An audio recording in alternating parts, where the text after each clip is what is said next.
Morning, guys. Welcome to Coffee Chat.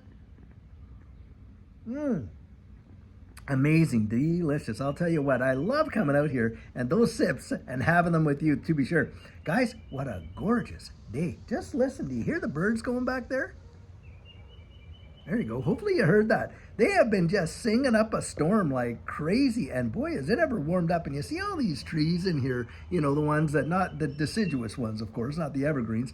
Boy, in the spring, do they ever fill up, and it gets so lush in back there. And I'll tell you what, if you haven't seen it, you can just go back and look at some of the older videos and just see just how beautiful and full it gets back in there. It's really quite amazing.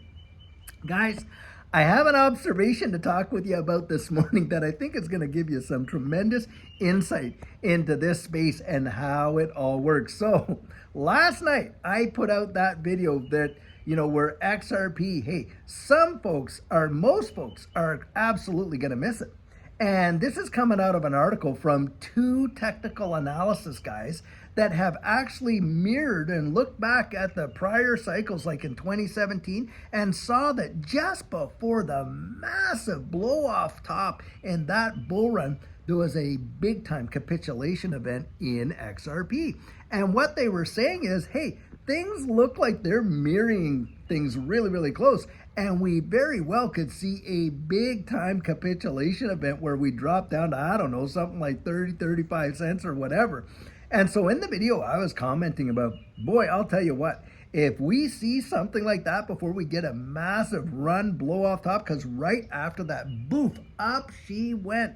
And that kind of thing, then Judy and I would be backing up the truck and loading up big time because we've got some dry powder sitting there on the side and stuff like that, ready to kind of pounce when the opportunity presents itself. But you know what the reason they said that capitulation was for was when folks just got so weary of not seeing any kind of price action and stuff like that, and they just literally kind of gave up on it.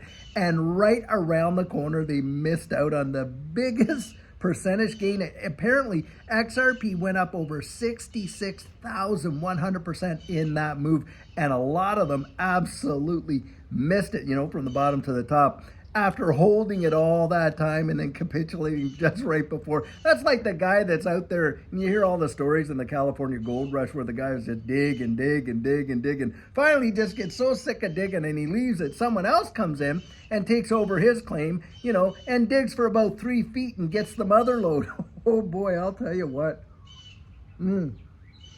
Anyhow, the observation that I want to point out is this.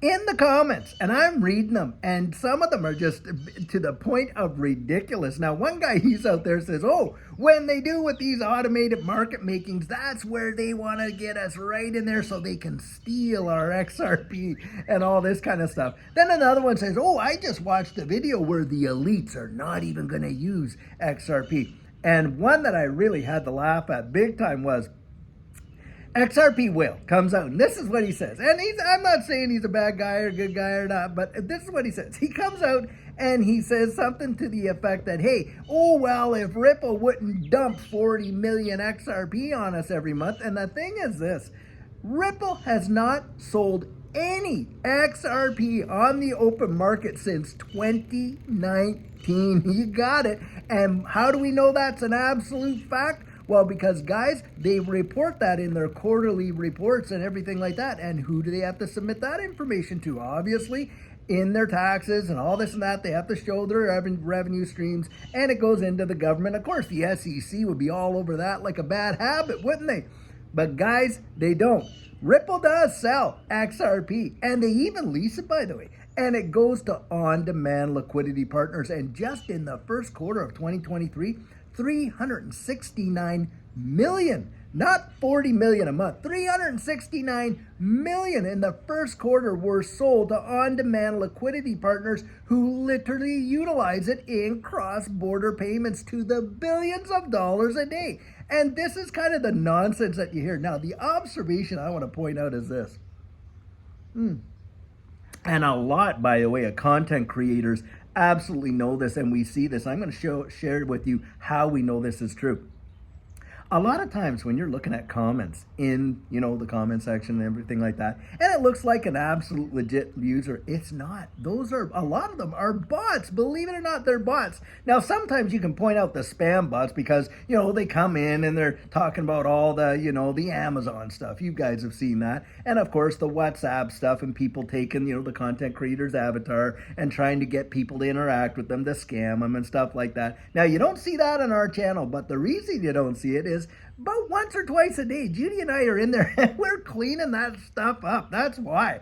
Because look, and the reason we do it is because I'm really, not because, look, we're not looking for all the stuff that just, we're trying to protect you from getting hurt. And so we're in there looking to make sure all that scam stuff is out of there. Because I've talked to people. People have even emailed me, oh, it was great connecting with you. And I've warned them, hey, look, that wasn't me. That wasn't me. That's somebody else pretended to be me. Please, please, please don't interact with them. They're out to scam you. And so that's why we go in and try and clean all that up. Now, when I go in there, we read every comment. But how we know that some of these comments that come in are literally bots that are putting them in there, not real people, is if you go to other content creators and you read their comments for what they put out in the recent, few days, amazingly, you see the exact same comments, practically verbatim, just a different name and all this and that. So guys, take it with a grain of salt. Seeing is not always believing, right? And look, what are they really sowing there when they're sowing that? Oh, Ripple's going to steal your XRP if you use the automated market maker. Oh, well, they're dumping millions a month on us and that's why the price is suppressed. Oh my goodness, they're out there doing this and doing that and on and on and on and on it goes. Guys, that is the epitome and the definition of FUD, isn't it? What are they sowing? Fear, of course. Uncertainty. Ooh, is that really happening? Boy, I don't know. And doubt. That is the name of the game. That is the goal. And guys, this is why I'm always out there saying this. Hey, you go out there and you really research it for yourself. You come to your own conclusions, like I was saying. And I really do believe this. If someone can talk you into it, all right, then there's someone out there that can talk you out of it. That is a fact, Jack, isn't it? I mean, we've all learned that in life, I suspect most of us. And this is where we want to have the liberty to go make up our own minds, don't we? Well, guys, that's the whole deal. That's why I'm always out there saying, research it, research it, research it. And by the way, when I put my 4 fingers up and saying that, you know what I'm trying to remind you of? My 4 principles of investing, right? Utility, real world utility, knowing who the management team is and finding out their acumen, going out and reading that up.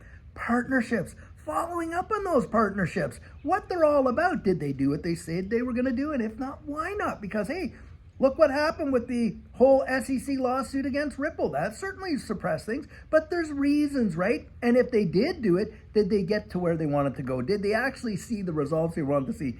And fourth and final, price action, but not just what the price is or was or will be, but what influence it. Now in this space, hey, the 3 major influencers, of course, sentiment analysis, right? Technical analysis and fundamental analysis. Now sentiment, as we know, can change on a dime, and boy does it. You watch and see when XRP literally blows the doors off all these fudsters, and then see what the comments are. Because guys, it does not matter. I've been in this space long enough.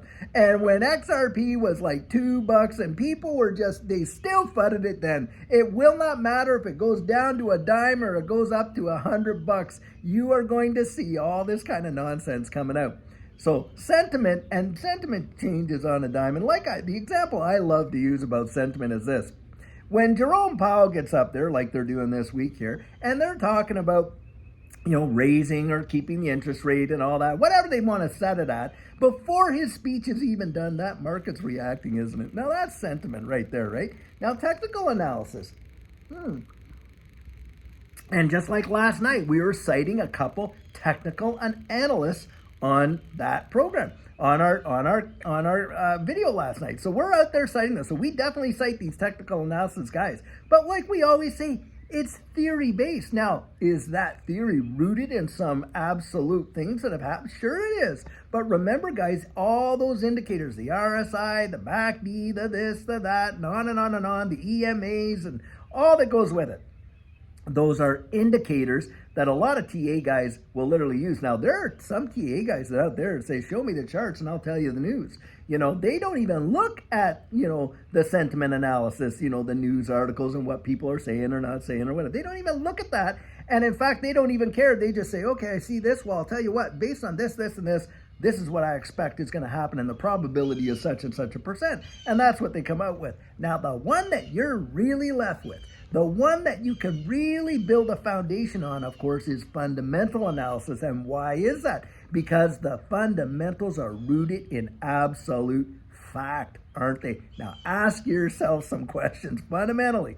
Is the wide world changing? And are we being ushered into a new digital age, a fourth industrial revolution, right? And is distributed ledger technology really spearheading a lot of that change along with AI? Well, guys, we know that that is an absolute fact, and you don't really even have to dig that far. It's a topic of discussion up there on the hill. It's a topic of discussion around the wide world. You can literally see it, but amazingly enough, in mainstream media, are they really putting out a lot of concrete information on that? No, they're not. Why not, guys? Ask yourself that question, the 5 questions: what, where, why, and when, and all that kind of stuff, and how, and on and on.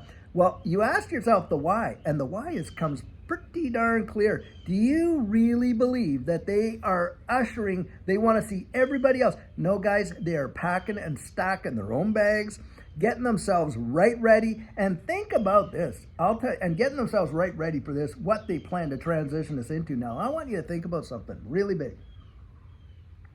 So Bitcoin came out, the white paper even says this, as a reaction to the whole manipulation in the housing market right when 2008 and 9. And so Bitcoin comes out and they put it out there, hey, this is why we did it, and da-da-da-da-da, and we want to make it a decentralized form where people can transact, and libertarianism, and on and on and on. They said, didn't they say that? Yeah, they did, and that was the big push for it. What just happened here with Bitcoin? Well, they literally got under the covers with the very institutions that they said they were trying to provide an alternative for, didn't they? Because once Bitcoin exchange-traded funds came onto the scene, hey, they put the ring on the finger. They literally are married to the current system in a big way. And if Bitcoin if it was decentralized before, it's certainly centralized now, because these guys that are, running all these Bitcoin ETFs and on and on and on, look, they're the ones pulling the strings. Now, think about this too. Would you be investing billions upon billions like these ETFs are, knowing that there's a wallet out there where apparently one individual, controls a substantial portion and could influence the market on a dime, literally drop it, millions of Bitcoin in this one wallet for supposedly an anonymous individual? Guys, not on your life. Do you think that they don't know? Guys, they know. And they know that it's more than one. And we've even found evidence to say so from the really early days that they've tried to suppress, where they went out and interviewed the 4 Satoshis. Not just one, but 4 of them. Guys, you can't let these fudsters. I hope you're benefiting from this observation, because that's how you actually put yourself in a position to truly succeed in this space. You sit back, you study, you research, and you observe. And based on that, you make up your own mind. Well, I'll tell you what, Judy and I, our minds are we're convinced, totally convinced. And another thing too, get this, and I'll end with this bit here. I've had people come out and say, man, you gotta be professionally paid by Ripple to go out there and say all this. And I'll tell you something right now. If they don't pay me, but boy, I'll tell you what, if they did, I would take it. And I'd make them pay me in XRP. If Ripple wanted to hire me on as a spokesperson, man, I'd take it just like that. That would be a dream job. And on top of that, I'd have them pay me in XRP. And I'll tell you what, another thing, guys, you'd be the very first ones to know it outside of Judy. You would know that fast. And if you notice, we don't have any big time sponsors or anything like that. And somebody says, oh yeah, but you have that link to Caleb and Brown. Guys, you could have the same referral link yourself. It's a referral. And of course, if I'm going to talk about them and I'm going to utilize them and I'm going to go out there Judy's even done an interview with them. Well, then I'm going to let you know, hey, look, if you want, you can use our referral link. You don't have to, but it's there. And if you do use it, yeah, they pay us a little referral fee. But that's not like a sponsor where you're literally being paid to advertise on your channel for certain amounts of money and on and on and on, and you're out shilling stuff. Judy and I have had lots of offers, but we don't have that, guys. We can tell you, and we have put our money where our mouth is, to be sure, and we are definitely holders. Biggest position we have is in XRP. Guys, get out there. Do your due diligence. Get out and really research this for yourself. I'm telling you what, I genuinely believe your eyes will be open, and how. Well, I'll tell you what, guys, until later on when we have an amazing video for you today, I sure hope you're having a fantastic one, and take care.